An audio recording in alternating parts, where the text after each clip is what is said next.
Oke, halo teman-teman. Kita berjumpa lagi bareng aku, Raffi Cycli, di channel Wang Ochun TV. Di video kali ini, kalian tahu sendiri kan aku mau buat konten video apa? Iya kan? Melanjutkan video yang belum selesai karena memang masih panjang. Tapi buat kamu yang belum nonton part satunya, coba kamu cek deskripsi video ini. Di situ ada link video ringkasan komik Shark part 1, oke? Ya sudahlah, daripada bertele-tele, kita langsung menuju ke inti video, yaitu meringkas alur cerita dari komik Shark part 2. Layar berganti memperlihatkan Cha Woo-sol yang sudah ditempatkan satu sel bersama Jong Do-hyun. Sebelum mengajarkan Woo-sol cara bertarung, Do-hyun ingin membentuk tubuh Woo-sol dengan melakukan workout di dalam sel itu. Do-hyun menyuruh Woo-sol untuk push up sekuat tenaga tanpa batasan jumlah.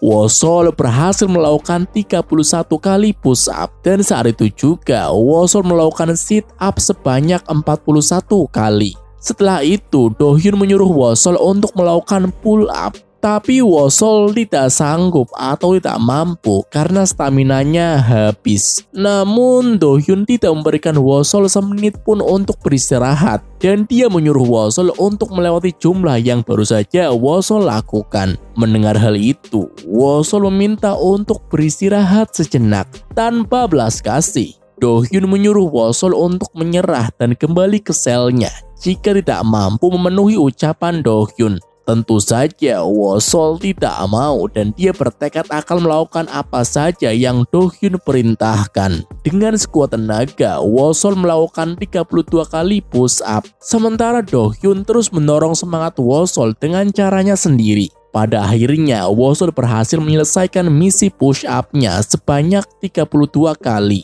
Lanjut ke sit up, Woo-sol sekuat tenaga berhasil menyelesaikan 49 kali sit up. Yang terakhir adalah pull up. Woo-sol harus bisa 1 kali supaya bisa menyelesaikan latihannya.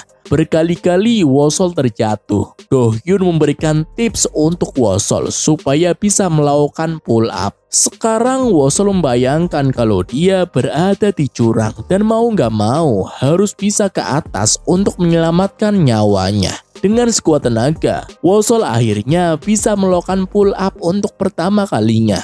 Do-hyun memuji tekad Woo-sol yang mau berubah walaupun badan dan tangannya menjadi korbannya. Sekarang terlihat Do-hyun meminta makanan yang bergizi dengan porsi yang besar pada lelaki itu. Dan tentu saja Do-hyun mendapatkan apa yang dia mau. Do-hyun menjelaskan bahwa berat badan itu sangat penting karena itu sangat berpengaruh dalam sebuah pertarungan. Setelah mendengar semua penjelasan itu, Woo-sol paham dan itu juga menjadi bagian latihan Woo-sol. Terlihat Woo-sol sangat bersemangat untuk menghabisi makanannya, makanan yang ada di situ. Akhirnya Do-hyun penasaran dengan tujuan Woo-sol yang ingin berubah, dan Woo-sol menceritakan semua yang dia alami yang membuat dia ingin berubah. Do-hyun pun memberikan sedikit motivasi pada Woo-sol supaya dia bisa lebih bersemangat menjalani program latihannya. Woo-sol juga penasaran kenapa seorang Jong Do-hyun bisa masuk penjara. Namun Do-hyun tidak mau menceritakan itu menggunakan mulutnya sendiri. Ternyata di situ juga ada penjara wanita, tapi selnya dipisahkan. Terlihat ada suatu konflik antara napi wanita satu dengan napi wanita yang lainnya.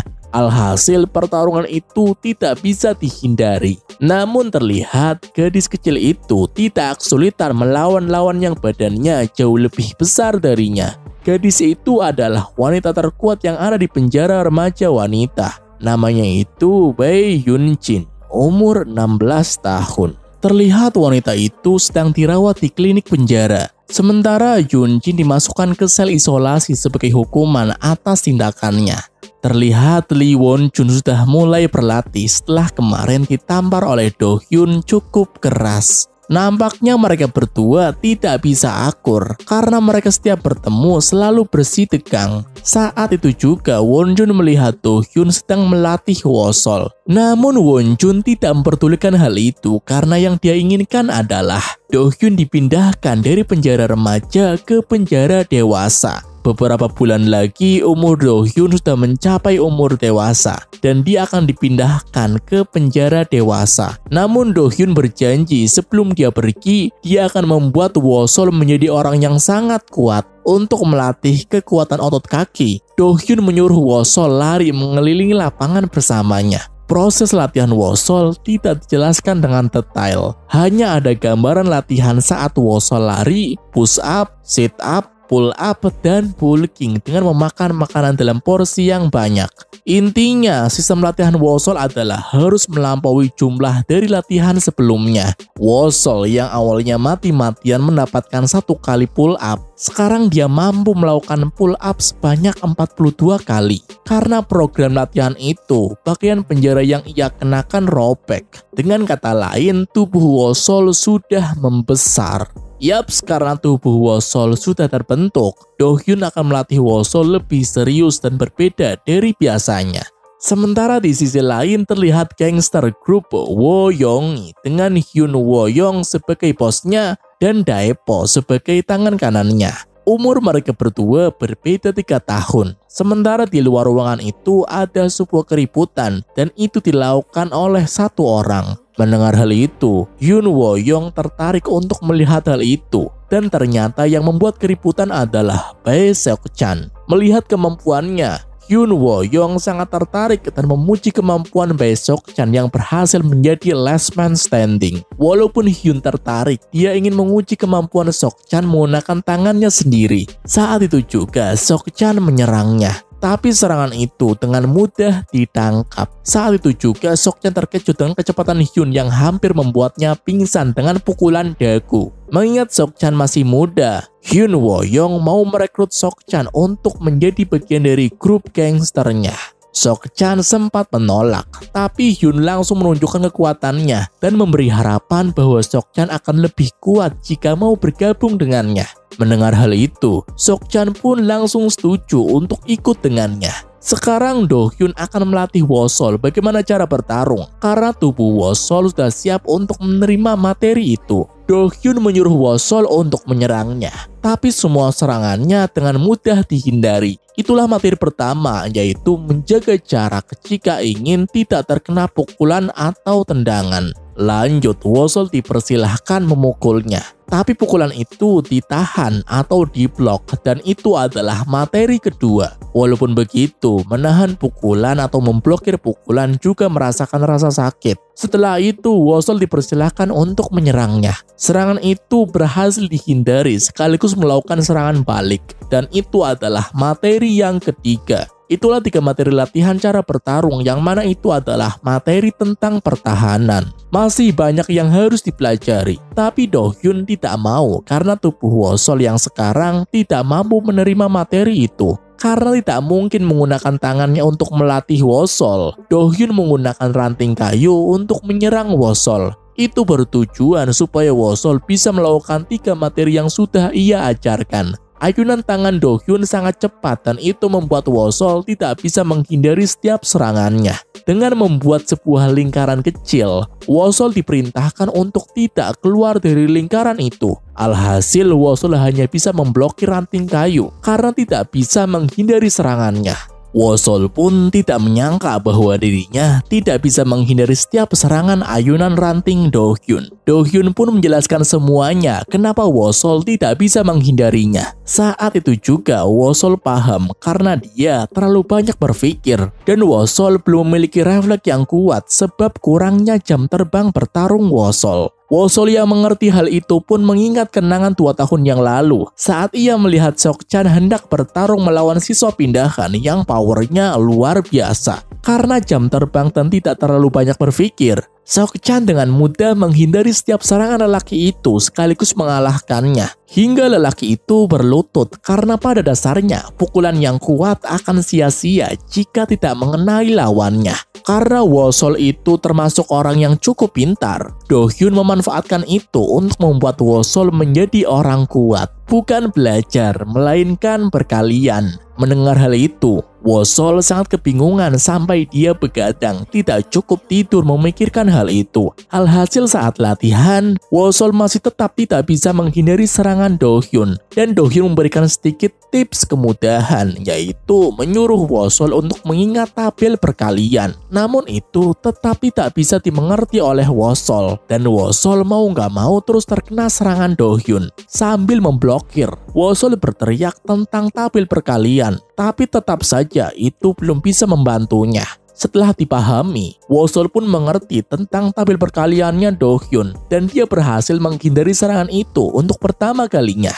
Wosol pun tidak menyangka bahwa sistem seperti itu bisa bekerja, dan dia berhasil menghindari setiap serangan Do-hyun. Do-hyun juga menambahkan sedikit masukan bahwa tujuan tabel perkalian adalah untuk mengantisipasi serangan lawan, supaya bisa lebih sigap untuk menghindari serangan lawan. Pada dasarnya, sebelum lawan menyerang, lawan pasti mengeluarkan gerakan, dan itu bisa diantisipasi supaya kita bisa menghindari serangan lawan. Semakin sering Wosol berlatih dan mengingat tabel perkalian, maka tubuh Wosol akan merespon dengan sendirinya tanpa diperintahkan oleh otak. Ternyata dari tadi Hyunmin memperhatikan Wosol dan Do-hyun. Saat itu juga Wosol meminta izin dan dia menemui Hyunmin. Hyunmin pun terkesan dengan perubahan tubuh Wosol yang sudah berisi, dan dia menjelaskan kekacauan yang diperbuat oleh sang penguasa jurusan roti maupun kayu. Mereka melakukan itu karena penguasa jurusan bengkel masih berada di ruangan isolasi. Kebetulan hari ini sang penguasa jurusan bengkel akan keluar dari sel isolasi. Diceritakan ada napi yang bernama Jang Bong-jun, seorang petarung terbaik di Incheon, menantang seisi napi yang berada di sel itu untuk bertarung dengannya. Karena sikapnya yang arogan, Jung Sang-hyop mengalahkannya hanya dengan satu tangannya. Jam olahraga hampir selesai. Hyunmin pun pergi meninggalkan Wosol. Karena ada 3 karakter yang kuat selain Do-hyun, Wosol sangat bersemangat untuk menjadi orang kuat di bawah bimbingan Do-hyun. Sementara terlihat penguasa jurusan kayu dan roti bertemu. Won-jun pun sudah siap bertarung dengan Sung-hyun. Namun ternyata Sung-hyun menginginkan Won-jun untuk bekerja sama mengalahkan penguasa jurusan bengkel. Terlihat Hyunmin dan yang lainnya sedang beberes untuk menyambut kedatangan Jung Sang-hyop. Lelaki besar itu pun muncul dan itu membuat Hyunmin sangat terkejut dengan postur tubuh Sang-hyop yang sangat tinggi dan besar. Sung-hyun pun menjelaskan kenapa dia membutuhkan bantuan Won-jun, dan Won-jun setuju dengan penjelasan itu. Akhirnya mereka berdua sepakat untuk menjalin kerjasama, dan Sung-hyun berencana untuk membuat Sang-hyop mau bertarung dengan mereka berdua, walaupun resikonya adalah dihukum di ruangan isolasi. Di sisi lain, lelaki itu menjelaskan keadaan jurusan bengkel saat ditinggal olehnya. Mendengar hal itu, Sang-hyop berjanji bahwa penguasa jurusan kayu maupun roti tidak akan berani menyentuh anak buahnya. Karena sosok Hyunmin asing baginya, Hyunmin langsung memperkenalkan dirinya. Sangat terlihat Sang-hyop hendak menyerangnya. Tapi ternyata itu cuma tanda bahwa Hyunmin diterima di jurusan bengkel. Saat rutinitas sore, jurusan bengkel bertemu dengan jurusan roti. Untuk memancing amarah Sang-hyop, Sung-hyun menampar anak buah Sang-hyop. Hendak menampar lagi, Sang-hyop mencegah hal itu dan melepaskan tangan Sung-hyun lalu pergi meninggalkan mereka. Di sisi lain, terlihat Wosol sedang membaca buku boxing karena itu adalah perintah Do-hyun. Bukan membaca sambil duduk, melainkan sambil menopang badannya supaya otot betis dan otot paha ikut terlatih. Sambil menyelam minum air, itulah yang dikatakan oleh Do-hyun. Seperti biasa, setiap pagi absen. Sipir penjara itu memperingati Sang-hyop untuk tidak berbuat onar jika nggak mau masuk ke ruangan isolasi. Setelah itu, Sang-hyop menyuruh anak-anak untuk melakukan rutinitas seperti biasanya, yaitu pergi masuk kelas untuk belajar. Ternyata sebelum bebasnya Sang-hyop dari sel isolasi, Won-jun dan Sung-hyun menyuruh anak-anak jurusan bengkel untuk duduk di depan. Saat itu juga Sung-hyun muncul dan menendang Hyunmin. Sang-hyop tidak terima dengan aturan bahwa anak-anak jurusan bengkel harus duduk di depan. Won-jun pun datang dan membela Sung-hyun. Alhasil mereka bertiga bersih tegang dan mereka bertiga sepakat bahwa jam olahraga akan menjadi pertarungan mereka bertiga. Jam olahraga tiba. Sang-hyop mengajak orang yang dipercaya untuk ikut membantunya. Tapi tak disangka orang yang Sang-hyop bawa dan dipercayai malah berpihak pada mereka berdua. Mengetahui kenyataan itu, Sang-hyop mengingat masa lalunya saat dia dulunya juga pernah dikhianati oleh seseorang. Alhasil Sang Hyop sangat marah dan ia langsung menangkap lelaki itu menggunakan teknik choke slam. Bukan 3 versus 1, melainkan 2 versus 1 karena lelaki itu tidak mampu untuk bangkit. Akankah Sang Hyop bisa menang melawan penguasa jurusan kayu dan roti? Atau malah sebaliknya? Semua itu akan dijawab di next video karena video ini sampai di sini, oke? Terima kasih sudah menonton video ini. Jika kamu menyukai video ini, jangan lupa klik like, comment, and share ke teman-teman kamu. Sekali lagi, terima kasih sudah menonton video ini. Aku izin pamit, aku Raffi Zekli. Kita berjumpa lagi di next video. Oke?